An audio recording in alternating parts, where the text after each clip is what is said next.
नमस्कार, मैं हूं सुरेश चौहान और आप देख रहे हैं बिंदास बोल। बिंदास में आपके सामने हम मुद्दा लेकर आए हिंदुस्तान में भेद फैलाने के तमाम षड्यंत्र जो चल रहे हैं, उसमें एक और चंद्र ने दोबारा अपना सर उठाया है और इस षड्यंत्र को अब टीवी सीरियल के द्वारा लोगों के सामने लाने की तैयारी हो चुकी है, बल्कि सीरियल शुरू हो चुकी है। जी हाँ, मुद्दा है आर्य और द्रविड़ का। दक्षिण भारतीयों को द्रविड़ कह के, आर्य जो बाहर से आए ऐसा बता के देश में दो बड़े समुदायों के बीच भौगोलिक दृष्टिकोण से और वांशिक दृष्टिकोण से भेद करने का यह षड्यंत्र वैसे तो ब्रिटिशों ने शुरू किया था, लेकिन उसके बाद ये कभी इसको पूरी तरीके से स्थापित नहीं कर पाए। लेकिन राजनीतिक स्वार्थ के लिए, तमाम प्रकार की पब्लिसिटी के लिए और अपने प्रकाशनों को, पुस्तकों को पब्लिसाइज करने के लिए, कंट्रोवर्सी के लिए इसका इस्तेमाल होता रहा है।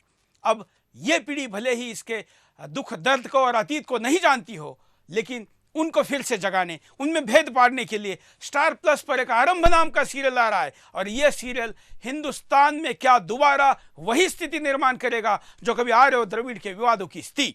इसलिए आज के बिंदास में पूरे 1 घंटे तक आपके सामने हम इसी मुद्दे को लेकर रहेंगे। आपके कॉल ले, हमारे विशेष अतिथियों से बात करें, उसके पहले विस्तार से मुद्दे को देखते हैं।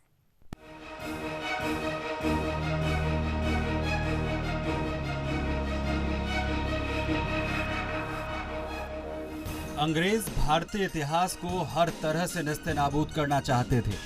भारत की मजबूती, उसकी सांस्कृतिक विरासत अंग्रेजों के सामने दीवार बनकर खड़ी थी। हिंदुस्तान की उस ऐतिहासिक विरासत के सामने दुनिया की हर सभ्यता बोनी साबित हो रही थी। हिंदुस्तानी भी अपनी विरासत को लेकर संजो कर रखने की कोशिश कर रहे थे, लेकिन इस चमकती विरासत को अब हर कोई खत्म करना चाहता था। ऐसी ही एक विरासत थी भारतीयों की द्रविड़ और आर्य विरासत। अंग्रेजों ने भारतीयों को बांटने के लिए द्रविड़ आर्य थ्योरी गढ़ी आजादी से पहले, क्योंकि आजादी के लिए भारतीय एकजुट हो रहे थे। एकजुट भारतीय अंग्रेज शासन के लिए डर बन गए। ऐसे में अंग्रेजों ने उत्तर और दक्षिण भारतीय लोगों को बांटने का षड्यंत्र रचा। अंग्रेजों ने कहा आर्य विदेश से आए थे और दक्षिण भारतीय यानी द्रविड़ को दास बनाया। ये न सिर्फ बड़े ही शातिराना और बुद्धिमत्ता से गढ़ा गया, बल्कि भारत में इसे ढालने के लिए हर षड्यंत्र रचा गया, जो अभी भी जारी है। अब मिशनरियों के पैसे से फिर आर्य द्रविड़ फेक थ्योरी को लगाया जा रहा है। एक एंटरटेनमेंट चैनल पर द्रविड़ आर्य क्लैश का शो शुरू हो गया है। अब फिर से आर्य द्रविड़ के नाम पर भारतीयों को बांटने की साजिश शुरू हो गई है। ऐसे में अब हमें आगे आकर ऐसी साजिशों का पर्दाफाश करना होगा, क्योंकि आने वाले वक्त में भारत को कमजोर करने की और भी साजिशें शुरू हो गई हैं। ऐसे में सवाल उठ रहे हैं, क्यों भारतीयों को तोड़ने और उन्हें अपनी प्राचीन जड़ों से काटने का षड्यंत्र शुरू हो गया है? क्या दुश्मनों को लग रहा है कि भारत एक बार फिर मजबूती की ओर बढ़ रहा है? क्या भारतीय फिर से अपनी खोई हुई ताकत को वापस पाने की ओर बढ़ रहे हैं? क्या भारतीयों और भारतीय संस्कृति का रुतबा दुनिया में तेजी से बढ़ रहा है, जिससे दुश्मन घबराने लगे हैं? क्या संस्कृतियों की लड़ाई में भारतीय संस्कृति एक बार फिर से सर्वश्रेष्ठ साबित हो रही है? लग तो ऐसा ही रहा है। भारतीय संस्कृति की आधुनिकता और सार्वभौमिकता लोगों को अपना दीवाना बना रही है। ऐसे में लग रहा है भारतीय संस्कृति के खिलाफ धर्मयुद्ध तेज हो गया है। लेकिन अब हमें ऐसे षड्यंत्रों का पर्दाफाश करना होगा। देश और दुनिया को बताना होगा कि हम क्या हैं और क्यों हमें सर्वश्रेष्ठ माना गया था, और हम हैं भी।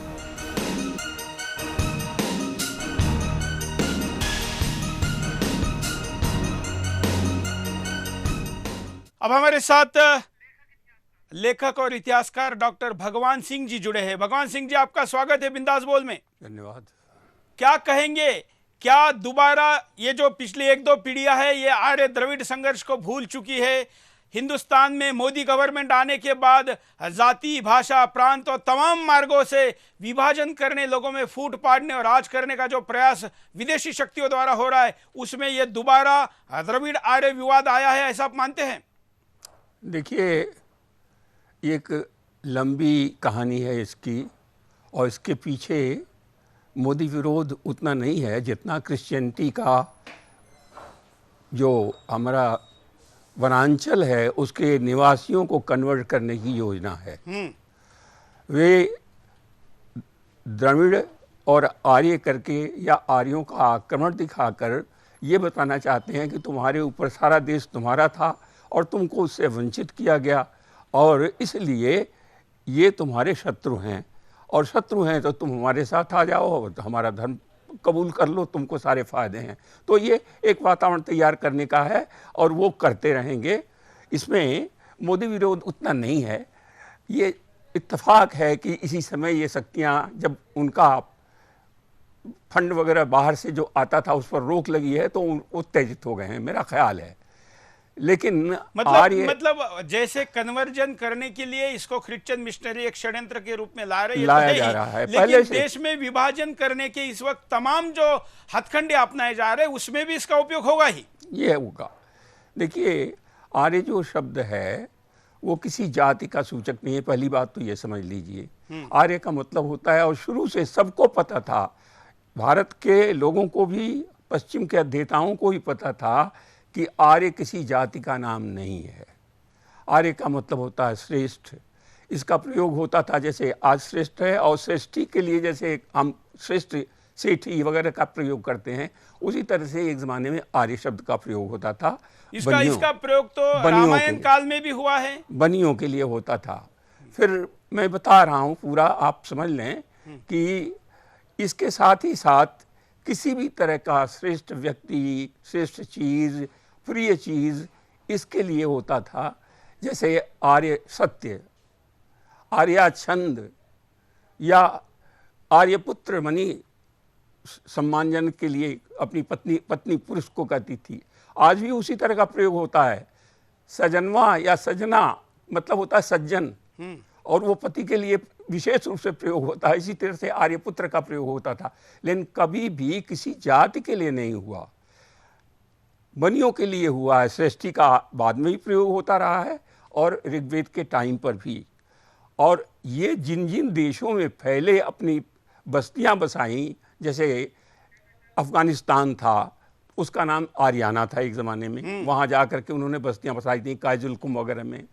इसी तरह से फिर आगे बढ़ कर के सेंट्रल एशिया में वो अरनबैजो आप जानते हैं, ईरान का मतलब भी आर्यों का स्थान है। आर्मीनिया आर्यों का देश, यहाँ तक कि मैस्कुलर का कहना था कि आयरलैंड में भी आर्य शब्द का दर्शन किया जा सकता है।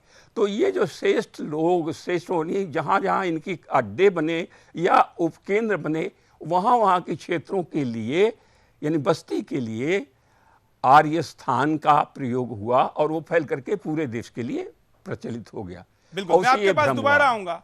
हम नजर डालते हैं क्या है आर्य और द्रविड़। देखिए,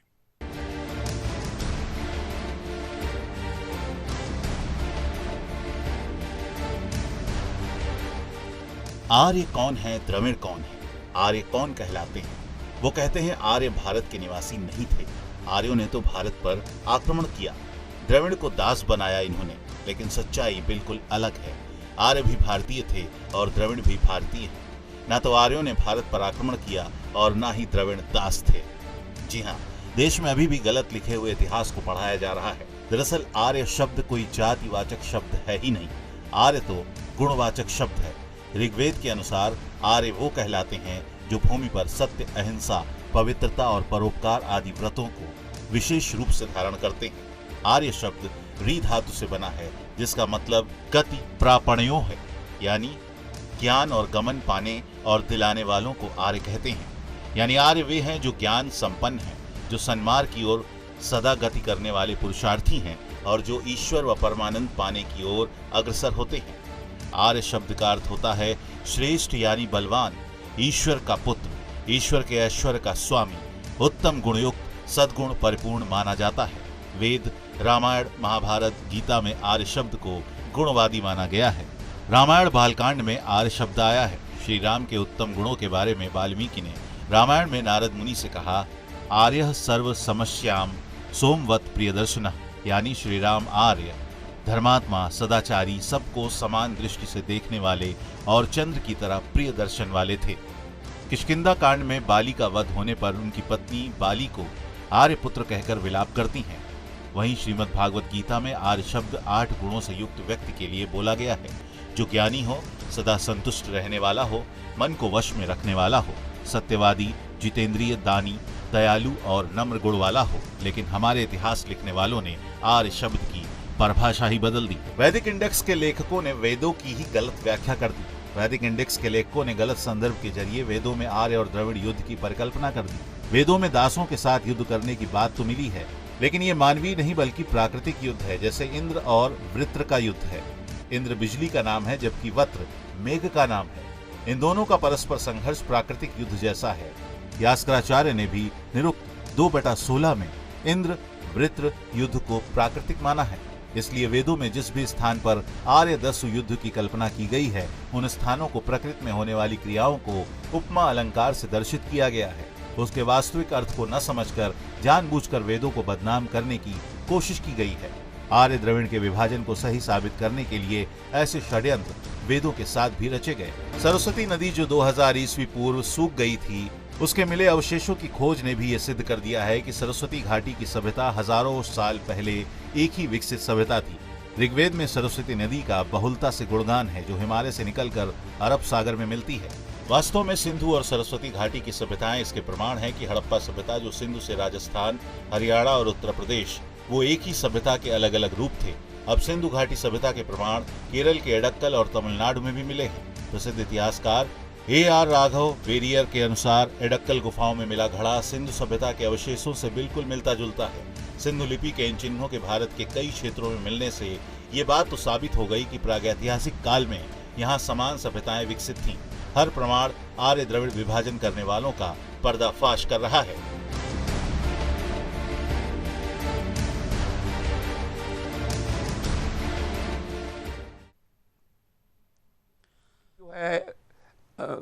द्रविड़ भाषा का नहीं है। तमिल में द्रविड़ शब्द नहीं बन सकता, क्योंकि असवर्ण संयोग नहीं होता उसमें। संस्कृत के लोग तमिल का प्रयोग द्रमिल या द्रविड़ के रूप में करते थे, और वहां से द्रविड़ शब्द का प्रयोग शुरू हो गया। ये संस्कृत के विद्वानों द्वारा हुआ। तमिल के लोग लेकिन अपने लिए द्रविड़ का प्रयोग नहीं डॉक्टर साहब, इस थ्योरी को हम पर थोपने वाले तो ये भी कहते हैं कि संस्कृत भाषा आर्य बाहर से लेके आए। देखिए, पहली बात तो ये है कि संस्कृत भाषा की जड़ें कहाँ हैं, वो बोली कहाँ है जहाँ से संस्कृत भाषा का विकास हुआ। वो बोली भारत में है। बिल्कुल। और उस पर मैंने, और अगर लेने वाले वहां से लेके आते तो वहां से भी आप आज भी बोलने वाले होते। कोई तो साहित्य होता, कोई ग्रंथ होते, कुछ ना कुछ होता। वहाँ उसकी जड़ें नहीं है। इसलिए परिपक्व भाषा जब हो गई है, देखिए भाषा दो तरह से होती है। भाषा का विकास होता है एक बोली से उच्च भाषा की तरह, उसका बार बार संस्कार होता है, परिपक्वता आती है, दोष मार्जन किया जाता है। संस्कृत का मतलब होता है सुधारी हुई भाषा। सुधारी हुई भाषा का मतलब है जो अपरिष्कृत भाषा थी पहले से थी, उसको स्टैंडर्डाइज किया गया, उसको मानक भाषा बनाया गया। बिल्कुल। तो जो अपरिष्कृत भाषा थी वो तो बोली थी, बोली से जन्म हुआ संस्कृत का। जब संस्कृत का रूप ले लिया, साहित्य का, व्यापार की भाषा बन गई, तब जाकर के उसका विस्तार हुआ दूसरे देशों में। तो उस परिपक्व भाषा का पूरे भारोपी क्षेत्र में विस्तार हुआ, न कि बोलियों का हुआ। बोलियों के शब्द गए। जैसे आप देखिए, तमिल का शब्द है वन, उन्र, एक के लिए उन्र शब्द का प्रयोग होता है। और वन कैसे चला गया अंग्रेजी में? तो ये जो लोग थे उसमें अलग अलग किस्म के द्रविड़ भाषा बोलने वाले भी थे। व्यापारियों के उसमें कोई नौकर था, चाकर थे, उनके सेवक थे, वो स्वयं मालिक थे। तो ये पूरा जत्था जो जाता था, मैं आपको एक ऋचा बताऊं। स्वस्ति पंथा अनुचरेम सूर्या चंद्रमसा विव।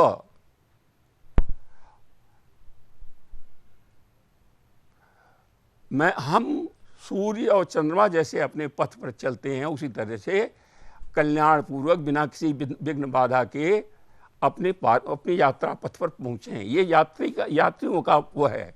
बिल्कुल बिल्कुल। अच्छा, बिल्कुल। मैं आपके पास दोबारा आता हूं। हमारे साथ कई कॉलर वीडियो उनके पास भी चलेंगे, लेकिन हम आपको बता दें कि स्क्रीन पर इस वक्त हम स्टार प्लस, साथ में इस सीरियल का प्रोडक्शन करने वाले प्रोडक्शन हाउस, और साथ ही सूचना प्रसारण मंत्रालय, जिनको कि आपने कॉल करके ये पूछना चाहिए कि क्या ये सीरियल जो आया है ये हिंदुस्तान में भेद पैदा करने और पुराने षड्यंत्र को दोबारा भूत के तौर पर जगाने का प्रयास तो नहीं है।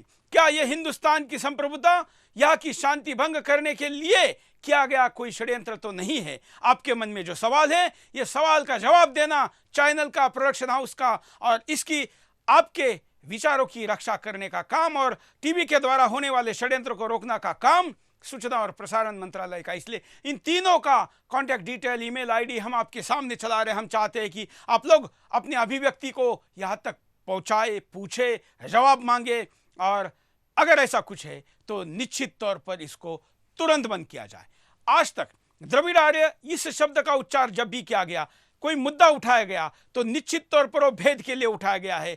ऐसे समय में जबकि अब ये रिलेवेंट है, इसका कोई अब उपयोग नहीं है, ऐसे में कितनी मेगा सीरियल इसको लेकर क्यों आ रही है, यह सवाल जरूर बनता है। आर्य द्रविड़ वैज्ञानिक दृष्टिकोण से इस पर नजर डालते हैं।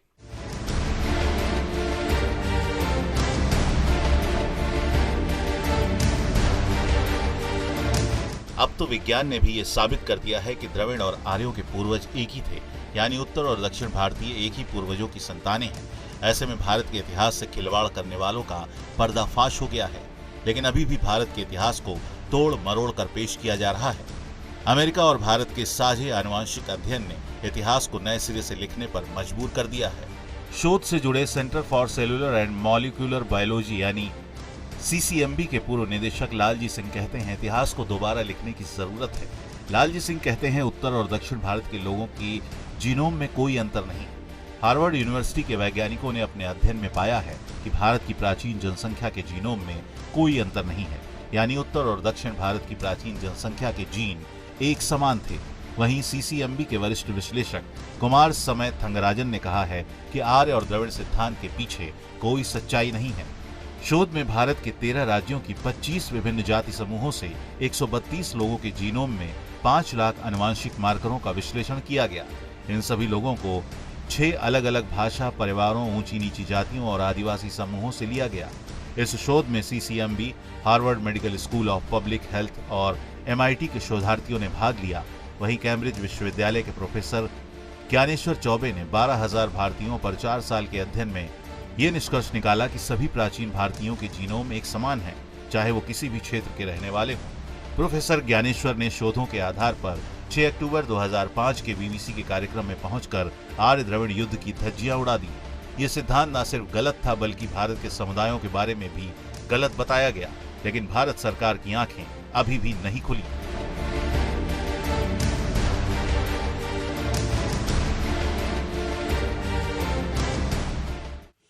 हम यहां पर रुकते एक छोटे से ब्रेक के लिए। ब्रेक के बाद फिर आएंगे, बिंदास बोल जारी है।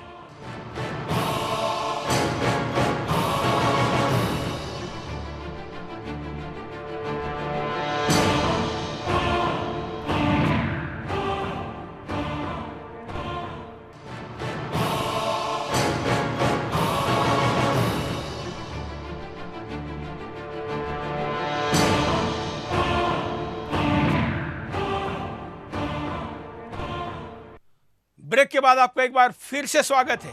डॉक्टर भगवान जी, जिस प्रकार से इसके वैज्ञानिक तथ्य भी ये साबित करते हैं कि ये थ्योरी गलत है, DNA भी ये साबित करता है कि ये गलत है, ऐसे में फिर भी बार बार इसको कैसे प्रस्तावित किया जाता है?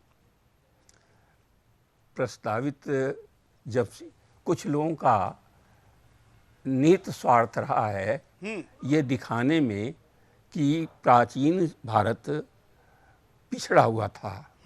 आप जानते हैं पाकिस्तान बनने के बाद भारत का जो इतिहास पढ़ाया जाता था उसमें हिंदुओं को बहुत गर्वित दिखाया जाता था। 70 के बाद लगभग नूरुल हसन साहब जब आए और उन्होंने पूरा का पूरा जो इतिहास लिखवाया उसमें ठीक उसी तरह से गर्वित दिखाया गया प्राचीन भारत को, आक्रामक के रूप में और वसी के रूप में। तो वह जो पाकिस्तान वाली भारत दृष्टि थी उसको नूरुल हसन साहब के ज़माने में हिंदुस्तान का टेक्स्ट बना दिया गया और वहाँ से और वो लिखवाया गया। हमारे हिंदू सारे लेखक मध्यकाल से लेकर के प्राचीन भारत के सबके सब हिंदू हैं। उस समय कोई मुस्लिम राथर नहीं मिलता क्योंकि उससे उनकी पकड़ में आ जाती। बिल्कुल। इसलिए उन्होंने सारा इनको भरपूर पैसे दे करके और उनसे लिखवाया।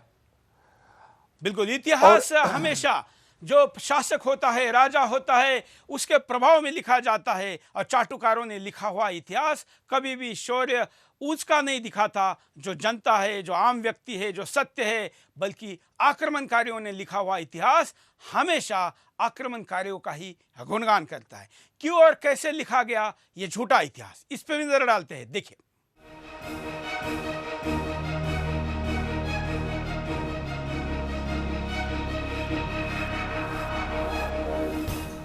1857 की क्रांति को अंग्रेजों ने शस्त्र से दबा तो दिया, लेकिन इसने अंग्रेजों की चूल्हे हिला दी। ब्रिटिश पार्लियामेंट में 1833 में मैकाले ने कहा था, जब तक हम भारत के लोगों की सांस्कृतिक विरासत को नहीं तोड़ देते, तब तक हम भारत पर बिना विरोध के लगातार राज नहीं कर सकते। ऐसे में अब भारत में मैकाले पद्धति पर काम शुरू हो गया। 1866 को रॉयल एशियाटिक सोसाइटी की बैठक में पहली बार आर्य आक्रमण का प्रस्ताव पारित किया गया। प्रस्ताव में कहा गया, मध्य एशिया से होते हुए आर्य हिंदकुश और ईरान तक पहुंचे। यही नहीं, इसमें बताया गया कि भारत के मूल निवासियों, जिनको द्रविड़ बताया गया, को खदेड़ते हुए भारत पहुंचे। आर्य प्रस्ताव में एक और षड्यंत्र रचा गया कि आर्यों की एक धारा भारत पहुंची तो ऐसे ही दूसरी धारा यूरोप की ओर गई। यही नहीं, हड़प्पा और मोहनजोदड़ो की खुदाई में जिस प्राचीन सभ्यता के दर्शन हुए, उसे आर्य आक्रमण से ध्वस्त हुई द्रविड़ सभ्यता बताया गया। लेकिन ईस्ट इंडिया कंपनी के कार्यरत गवर्नर एफिंटन ने 1841 में लिखी किताब हिस्ट्री ऑफ इंडिया में लिखा है कि ना तो वेदों में और ना ही मनुस्मृति में ये लिखा है कि आर्य भारत के बाहर से आए। लेकिन ईस्ट इंडिया कंपनी के सुनियोजित झूठ का तुरंत जवाब दिया गया। आर्य समाज के संस्थापक महर्षि दयानंद सरस्वती ने 1875 में प्रकाशित अपने ग्रंथ में कहा, संस्कृत के किसी ग्रंथ में नहीं लिखा है कि आर्य ईरान से आए और भारत की जंगलियों पर विजय पाकर भारत के राजा बने। वहीं स्वामी विवेकानंद ने अमेरिका में कहा, आपके यूरोपियन पंडित बोलते हैं आर्य विदेश से आए, भारत की भूमि छीनकर और उनका नरसंहार करके यहाँ बस गए। ये सब मूर्खतापूर्ण है। डॉक्टर भीमराव अंबेडकर ने 1948 में प्रकाशित किताब शूद्र कौन है में लिखा है, वेदों में किसी आर्य नामक नस्ल का उल्लेख नहीं है। वेदों में कहीं ऐसा सबूत नहीं है कि आर्यों ने भारत पर आक्रमण किया और दासों को पराजित किया। वेदों में कहीं नहीं लिखा है कि आर्य दास और दस्यु भिन्न नस्ल के थे।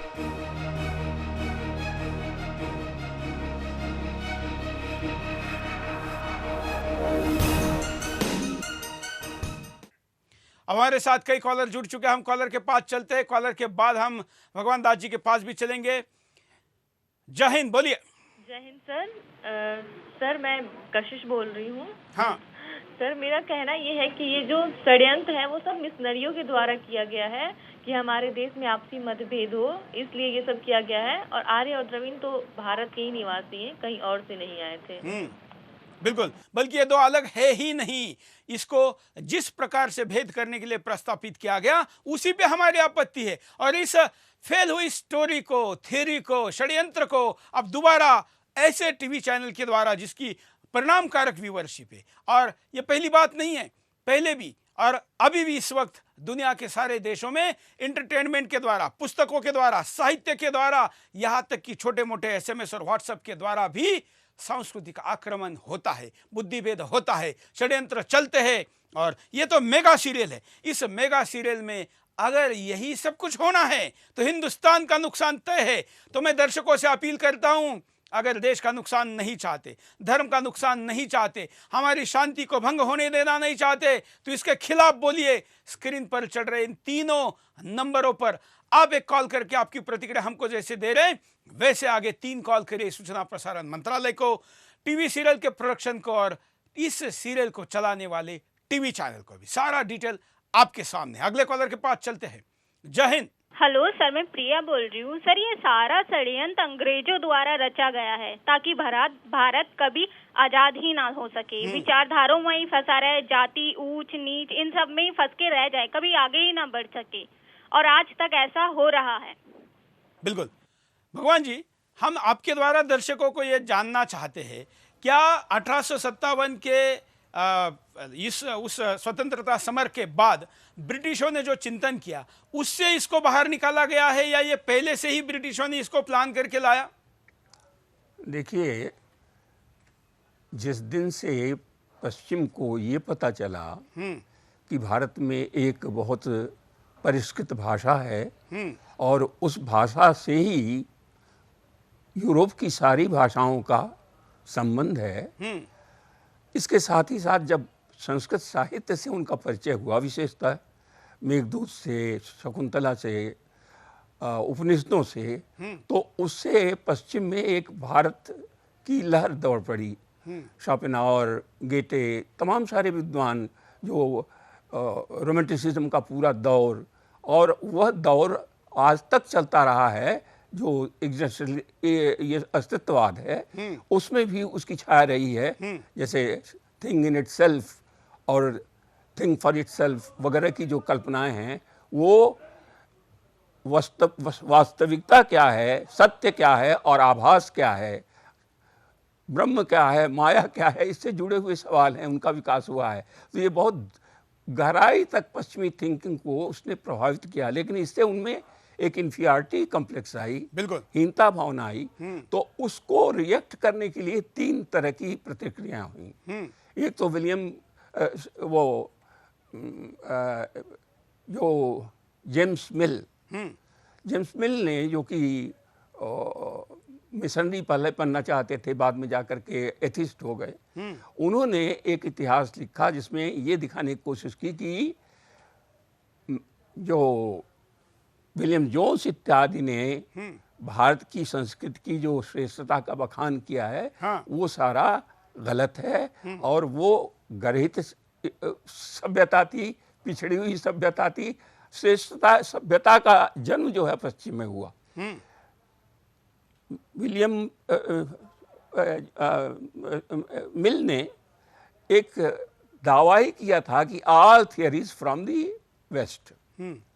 तो अब जब तुम हुक्म दे करके सारी चीजें पश्चिम से निकालोगे, तो उसमें भाषा भी निकालोगे, लोग भी निकालोगे, सब निकालना पड़ेगा, संस्कृत भी निकालोगे, लेकिन ये डिक्टेटरशिप की वो है।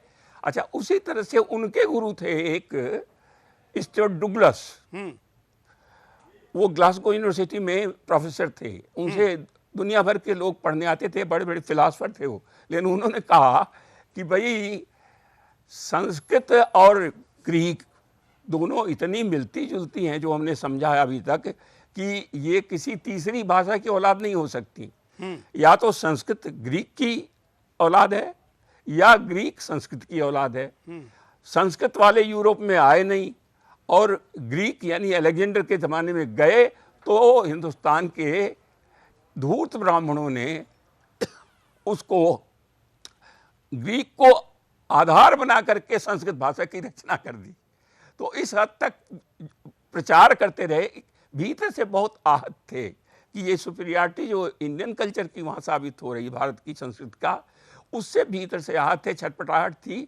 उसके रिएक्शन में उन्होंने ये कोशिश की कि अधिक से अधिक की हम काले बंगालियों की संतान न सिद्ध हों, उनकी भाषा हमारे पर लादी गई है, ये न हो, तो उसको हटाते और मूल मुद्दा यहाँ के लोगों को, खास करके गिरी कंदरा में रहने वाले लोगों को, दक्षिण के लोगों को, हम जिनको लोग आदिवासी कहते हैं, हम जिनको वनवासी कहते हैं, ऐसे लोगों को बरगलाने के लिए, और जैसे डॉक्टर साहब ने शुरू में कहा था, धर्मांतरण आसान करने के लिए, बुद्धि भेद करने के लिए, समाज भेद करने के लिए, भौगोलिक भेद करने के लिए इस षड्यंत्र का उपयोग हुआ। उसी षड्यंत्र पर टीवी सीरियल, उसी षड्यंत्र पर तमाम पुस्तकें, उसी षड्यंत्र पर पुस्तक, उसी षड्यंत्र पर पिक्चर, ऐसी तमाम बातें अगर दोबारा उसी गति से शुरू हो जाएगी, तो शुरू में तो हम कहेंगे कि क्या फर्क पड़ता है, एक सीरियल है, बस छोड़ दीजिए।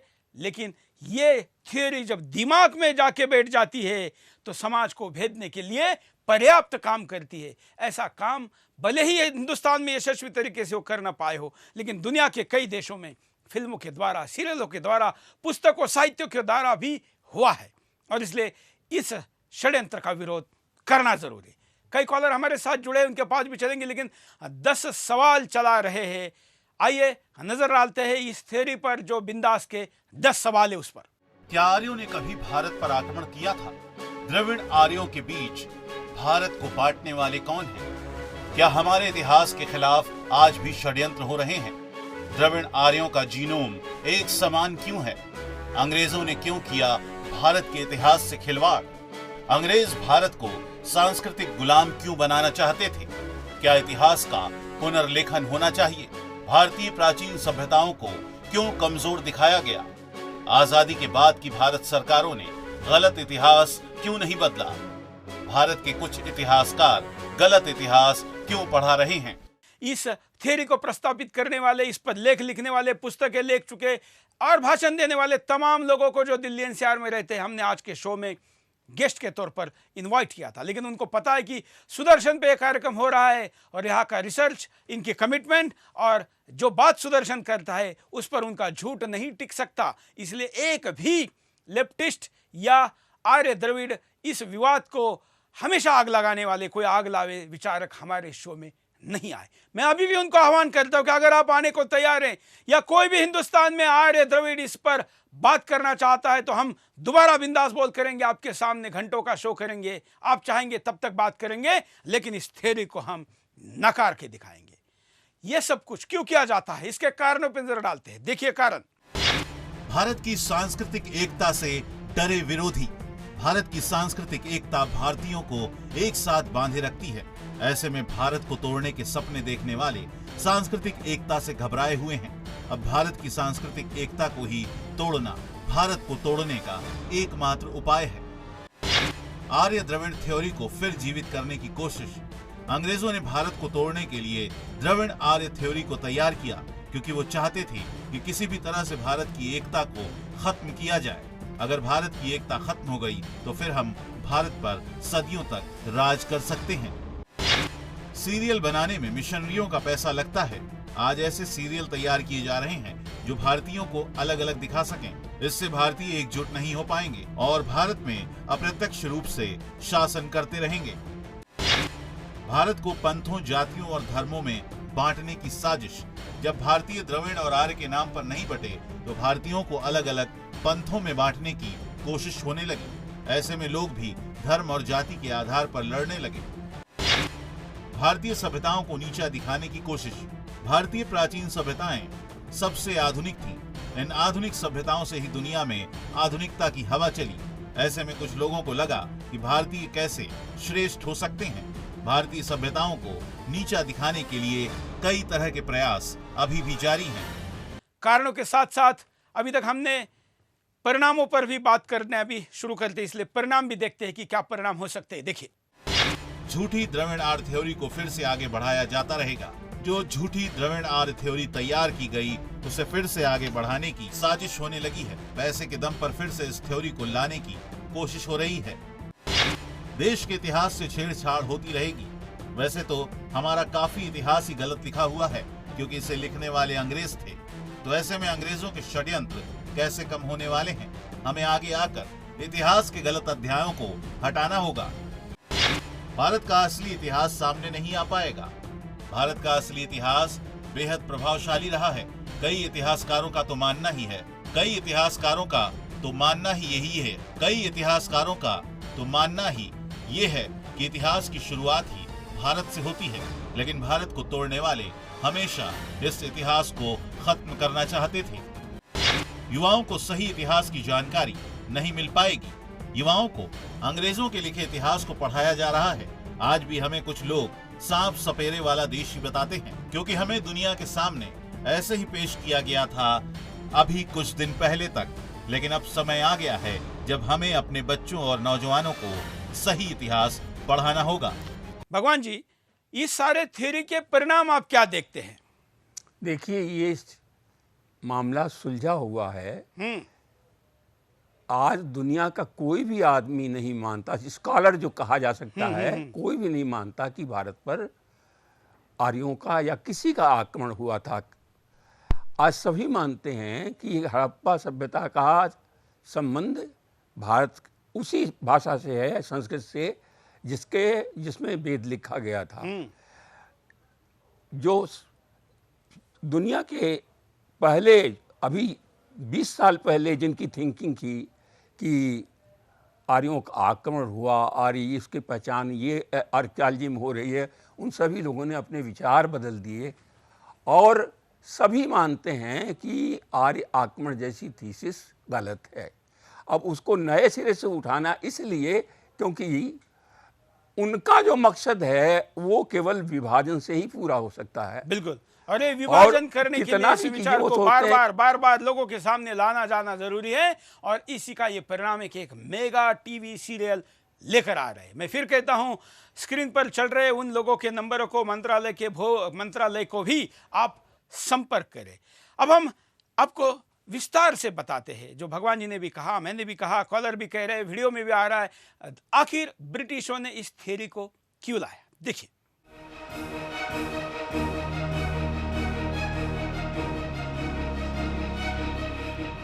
दरअसल अंग्रेज भारत को सांस्कृतिक रूप से भी गुलाम बनाना चाहते थे, इसलिए अंग्रेज भारत की आने वाली पीढ़ियों को भारत की सांस्कृतिक जड़ों से काटना चाहते थे।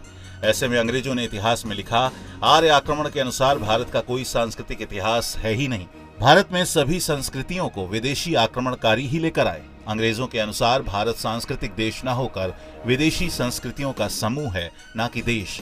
कुल मिलाकर अंग्रेज भारत की सांस्कृतिक विरासत को बदलने का लगातार प्रयास कर रहे थे। एक ओर हिंदू और मुसलमानों में फूट डालकर, तो दूसरी ओर उत्तर और दक्षिण भारत में फूट डालकर एक छत्र राज करना चाहते थे भारत पर। ऐसे में अंग्रेज भारत की युवा पीढ़ी को उनकी जड़ों से दूर ले जाना चाहते थे। अंग्रेजों ने भारत की हर सांस्कृतिक विरासत को तोड़ना शुरू कर दिया। भारत की प्राचीन सांस्कृतिक विरासत ही भारतीयों को भारतीयता से जोड़े रखना चाहती थी। ऐसे में अंग्रेज हर तरह से भारत की सांस्कृतिक विरासत पर हमला कर रहे थे। भारत का इतिहास लिखने के लिए अंग्रेजों ने कभी तथ्यों पर ध्यान नहीं दिया। दिल्ली के आलीशान कमरों में बैठकर इतिहास लिखने के नाम पर षड्यंत्र किया गया। इस षड्यंत्र को दुर्भाग्य से आजादी के बाद की सरकारें भी अपनाती रहीं, क्योंकि इन सरकारों में भारत के इतिहास को नए तरीके से लिखने वाला कोई था ही नहीं। ज्यादातर लोग आजादी के बाद की सरकारों में अंग्रेजी विचारधारा से प्रभावित रहे। ऐसे में भारत के इतिहास का पुनर्लेखन मुश्किल होता चला गया। लेकिन देश में अब ऐसी सरकार है जिससे देश उम्मीद करता है कि इतिहास को नए तरीके से तैयार किया जाए, जिससे देश को बांटने का षड्यंत्र खत्म हो सके।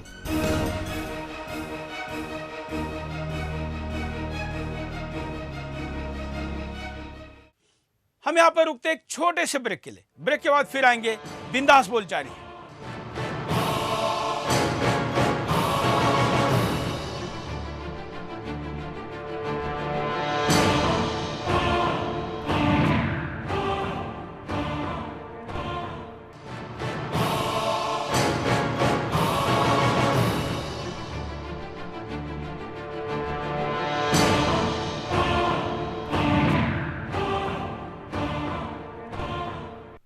ब्रेक के बाद आपका एक बार फिर से स्वागत है। आप देख रहे हैं बिंदास बोल, और बिंदास में आपके सामने मुद्दा लेकर आ रहे द्रविड़ इस विवाद को लेकर आ रहे टीवी सीरियल का, और इस टीवी सीरियल को स्टार प्लस पर जो आरंभ नाम से बताया जा रहा है, ये क्या है? क्या है इसके पीछे की सच्चाई?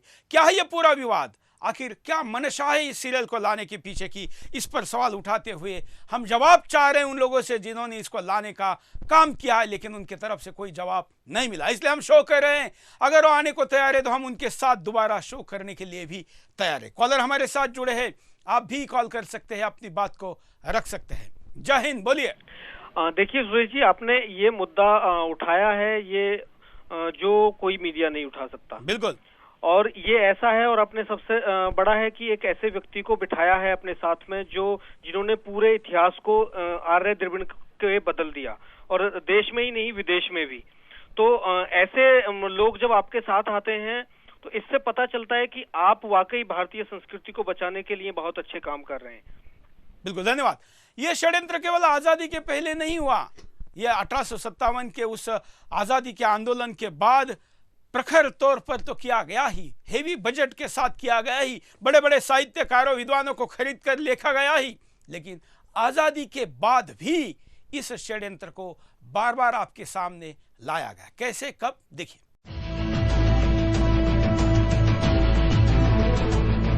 दुर्भाग्यवश आजाद भारत में जो सरकार बनी वो अंग्रेज परस्त रही। देश के पहले शिक्षा मंत्री भारतीय इतिहास को भारतीय संस्कृति से जोड़ने के बजाय दूर ले गए। डॉक्टर भीमराव अंबेडकर ने भी अपनी किताब में आर्य आक्रमण को गलत साबित कर दिया था, लेकिन फिर भी भारत की शिक्षा पद्धति से कांग्रेस सरकारों ने आर्य द्रविड़ अध्याय को नहीं हटाया। कांग्रेस शासन में इतिहास को बदलने की बात तो दूर, अगर किसी ने गलत इतिहास को बदलने की बात भी की तो उसे हिंदूवादी कह दिया गया। एनडीए शासन के दौरान तत्कालीन मानव संसाधन मंत्री डॉक्टर मुरली मनोहर जोशी ने इतिहास के पुनर्लेखन का प्रयास किया। जोशी के इतिहास बदलने के प्रयास को कुछ तथाकथित बुद्धिजीवियों डिजाइनर पत्रकारों, कुछ कांग्रेसियों और वामपंथियों ने ये कहकर हमला करना शुरू कर दिया कि जोशी शिक्षा में इतिहास का भगवाकरण करना चाहते हैं। लेकिन अभी कुछ दिन पहले ही कई समाचार चैनलों और अखबारों में इतिहास पुनर्लेखन की बहस को संघ परिवार द्वारा प्रस्तुत बताया जाने लगा। अब जब हड़प्पा और मोहनजोदड़ो में मिले अवशेष वैदिक संस्कृति से संबंधित सिद्ध हो चुके हैं, तो फिर क्यों अभी भी हमें गलत इतिहास पढ़ाया जा रहा है? क्या मौजूदा सरकार को गलत इतिहास के पन्नों को नहीं हटा देना चाहिए? भारत के सभी निवासी एक ही नस्ल के हैं, फिर क्यों भारत के लोगों को बार बार आपस में अलग अलग बताकर लड़ाया जा रहा है? जब प्रधानमंत्री नरेंद्र मोदी कहते हैं कि एक भारत श्रेष्ठ भारत, तो ये तभी संभव हो पाएगा जब सभी विभाजकों को सही इतिहास पढ़ाया जाए। निसंदेह छद्म धर्म निरपेक्षतावादी इसे इतिहास का भगवाकरण कहकर चिल्लाएंगे। वैसे भी ये तत्व कब सच को स्वीकार करते हैं, चाहे वो राम जन्मभूमि प्रकरण हो, राम सेतु हो, सरस्वती नदी या फिर समुद्र में डूबी द्वारिका की बात हो। राम जन्मभूमि को अदालत भी स्वीकार कर चुकी है। इन सभी को नासा ने सिद्ध किया है। कुछ लोग तो कहते हैं भारत की कोई ऋषि मुनियों की परंपरा नहीं है। अर्थशास्त्री कौटिल्य, आर्यभट्ट या बारहमिहिर भी काल्पनिक हैं। जिस संस्कृत को दुनिया सर्वश्रेष्ठ और चमत्कारी भाषा मान चुकी है, उसे ये लोग कोई भाषा तक भी नहीं मानते। ऐसे में चिल्लाने वाले तो हमेशा चिल्लाएंगे ही, लेकिन देश को एक मत नहीं बनाया तो फिर हम कभी न कभी भारत के टुकड़े होते जरूर देखेंगे, क्योंकि इन सब का मकसद कभी भारत को सर्वश्रेष्ठ और संगठित होते देखना ही नहीं है।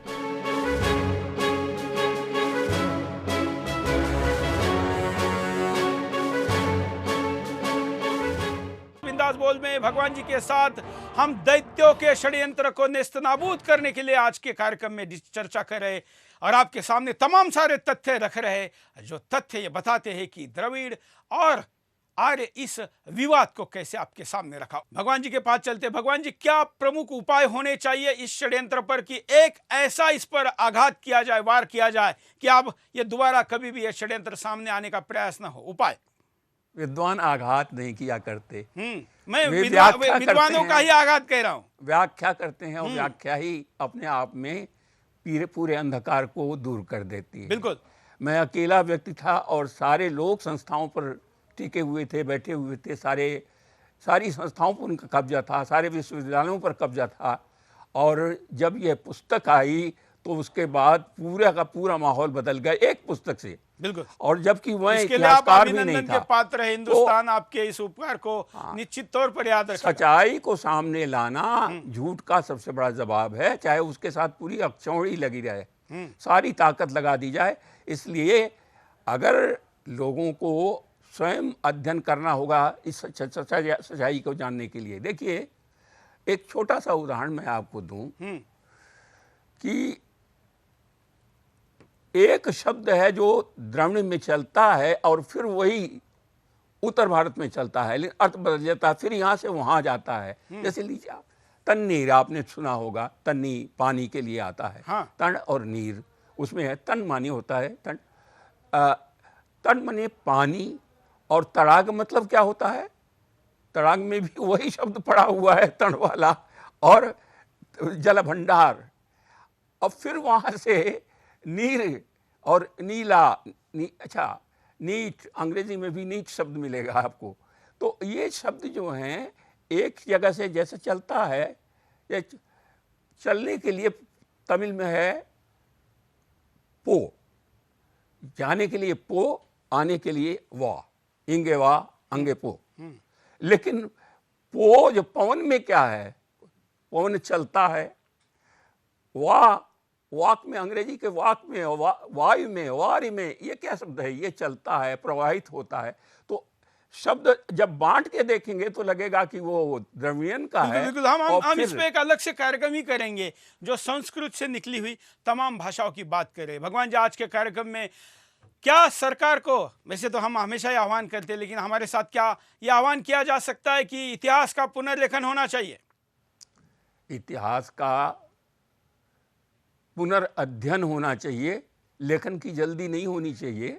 लेखन लोग करते रहे और लेखन लिखा जा चुका है, उसको सही ढंग से प्रस्तुत करना चाहिए सरकार को। बिल्कुल। और इसलिए सरकार की जिम्मेदारी, इसलिए इस पर बड़े पैमाने पर काम होने की जरूरत है। भगवान जी, हम आपके आभारी, आपने समय निकाला, आज के कार्यक्रम में आए। मित्रों, आज हमने आपके सामने ये जो मुद्दा रखा, इस मुद्दे को वैसे तो वैचारिक तौर पर बड़ा संघर्ष करना पड़ा है। लेकिन बिंदास में जब हम आम मुद्दा लेकर आए तो आम आदमी का मुद्दा हो जाता है, और आम आदमी ने भी जब द्रविड़ आर्य संघर्ष को समझ लिया तो ऐसे लोगों का कोई भी षड्यंत्र कभी कामयाब नहीं हो सकता। चाहे वो पुस्तकें छापे, चाहे वो सीरियल बनाए, चाहे वो बड़ी बड़ी मेगा ब्लॉकबस्टर बजट की फिल्में लाए, कुछ भी लाए, लेकिन हिंदुस्तानी जब जाग जाएगा तो उसको कभी भी भ्रमित नहीं किया जा सकता।